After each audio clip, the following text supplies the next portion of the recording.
What is up, everybody? J-Nell here with my UFC 196 prediction video. Super excited for it. Going to speed through and get to the co-main event and main event. First up, I'm choosing, don't sleep on this first fight. It's going to be very competitive. I'm choosing Amanda Nunes to beat Valentina Shevchenko, excuse me for that. Choosing Corey Anderson to beat Tom Lawler. Choosing Ilir Latifi to beat Guyan Vellante. Ha! That was horrible. I apologize. Co-main event. We've got the UFC Bantamweight champion Holly Holm taking on Miesha Tate. I think this is going to be a very competitive fight. Don't sleep on this, y'all. It's all about styles. Miesha Tate, wrestling base, very strong wrestling base, very durable, hard to put away, hard to knock out. She doesn't make stupid mistakes. She's hard to submit. She broke her, or Kat Zagata broke her orbital bone, and she was still protesting that stoppage. So she's extremely durable. She's got much better on the feet. She actually outstruck Jessica Ai, who is a boxer turned MMA fighter. She gets her second and third wins. She gets stronger as the fight goes on. Again, she's durable. She's willing to eat some shots to get some, which she'll have to do because Holly Holm is much bigger than her. She has the reach advantage, not just talking about the hands, also the feet. So in order for Miesha to get on the inside, she will be taking some shots. Miesha needs to make this fight dirty. She's not going to out-finesse Holly Holm. She has to get on the inside, no space. Dirty boxing up against the cage, maybe work a takedown from there. Do not telegraph your takedowns. You're going to have to use every single skill you have, plus some we haven't seen yet. I hope you got something new for us. One thing in her favor, she has no emotional attachments to Holly Holm. She's not going to be fighting on emotion. She's not going to be reckless or overly aggressive. I think she will fight a measured fight, but she's going to have to make it ugly. Holly Holm, too many kickboxing and boxing titles to count. Boxing titles in multiple weight classes, and now, of course, an MMA title for her. She is the biggest bantamweight. She's got those tree trunk thighs that she will use to keep Miesha at bay. In my opinion, her corner is really what's making me choose. I'm choosing Holly Holm, and it's because of her corner. I think her corner smashes Miesha Tate's corner. I think they will come up with the right game plan. I think they will.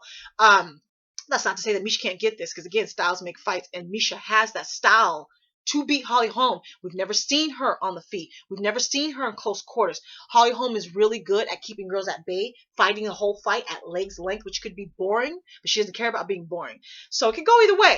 We could see a seriously competitive fight. We could see an upset. We could see a boring fight. We could see the champion keep her belt that way. Not sure how this is going to go down, but I am calling it for Holly Holm. Real quick, want to go back to my video from November that I got a lot of flack on because I encouraged Holly Holm to be more of a star outside of the octagon now that she beat the biggest star in the UFC, which is Ronda Rousey. Everyone just said that Ronda Rousey's star power would just transfer over to Holly Holm, and I was like, how do you figure that when Holly Holm isn't a willing recipient of that star power? And here's what I mean by that. When you're a champion, you're obligated to promote. Champions are ambassadors of their sport. It's literally in their contracts. When they miss speaking engagements and promotional tours, they get fined. Okay?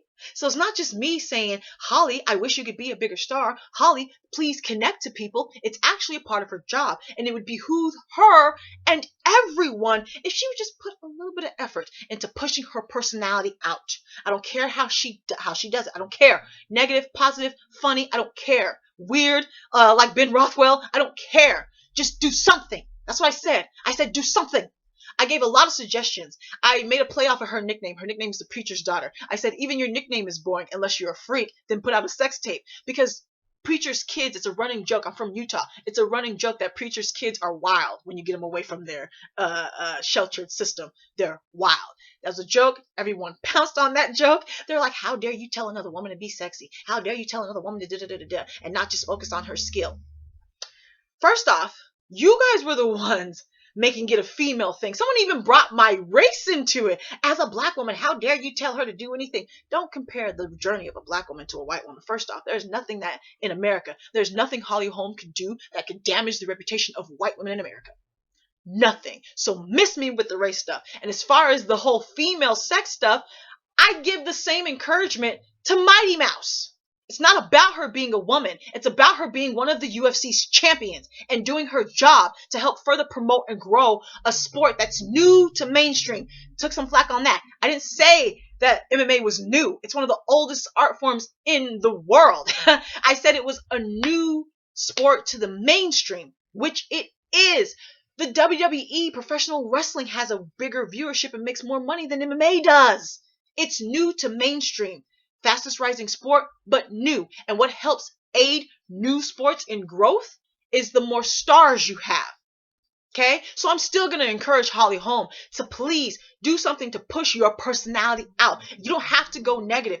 Paige Van Zandt, Junior Dos Santos walks into a room and smiles. The whole room smiles. Again, Ben Rothwell, he went odd, weird. We don't know what he's doing, but it's working. We're paying attention. When Holly Holm does interviews, she barely talks. They'll ask her a question. She answers with very few words. How in the world are you supposed to promote and have us connect to you when you barely speak? I'm not asking the girl to go sexy. I'm not asking her to go negative. I'm asking her to do something. I'm asking her to talk. Never mind all the outside stuff that Ronda does and Conor McGregor does. Speaking of, why do you think Conor McGregor gets to fight whoever he wants to fight? Why? Because he's a star. He tells the UFC who's next, not the other way around. So it would even behoove Holly to try to push her personality. She's obviously religious.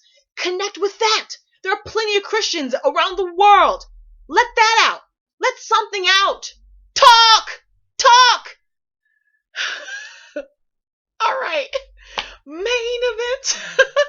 And we have the UFC's featherweight champion, Conor McGregor, taking on my boy, Nathan Diaz. You know, I love the Diaz brothers. If you hate them, you take yourself and life way too seriously. I wish this could have happened a month before so we could have gotten more press conference, but I'm sure you saw the first one we got. It was beautiful. I don't expect Nate Diaz. It's funny.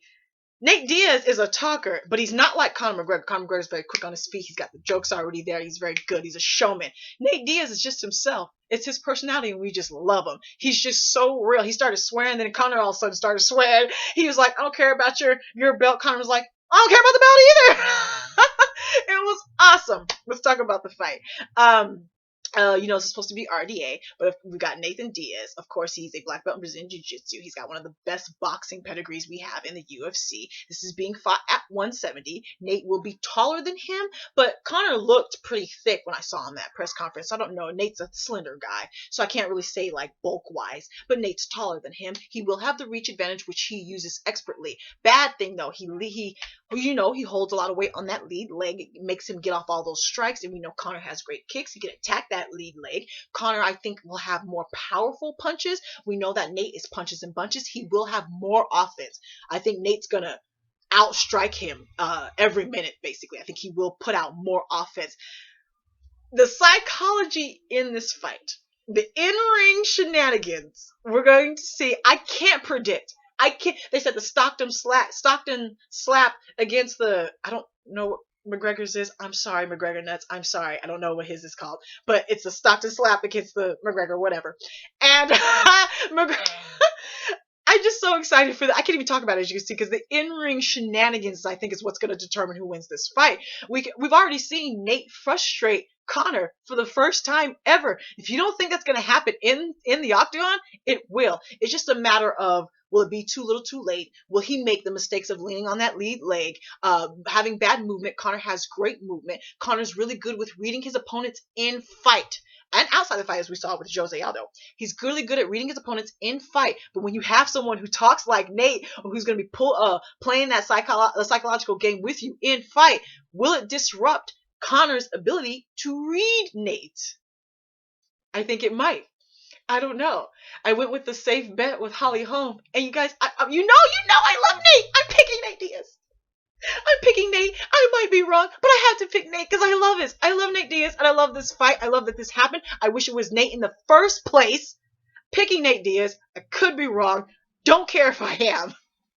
Let me know your picks, any injury updates. Let me know what you thought about what I said about Holly. I know I'm going to get a lot of flack for that again. I don't care. Let me know what you think about the main event. Everything that's gone down. Follow me on Facebook, Twitter, and Instagram, where I will have 15-second predictions and recaps. Subscribe, like, talk to me, take care, and goodbye.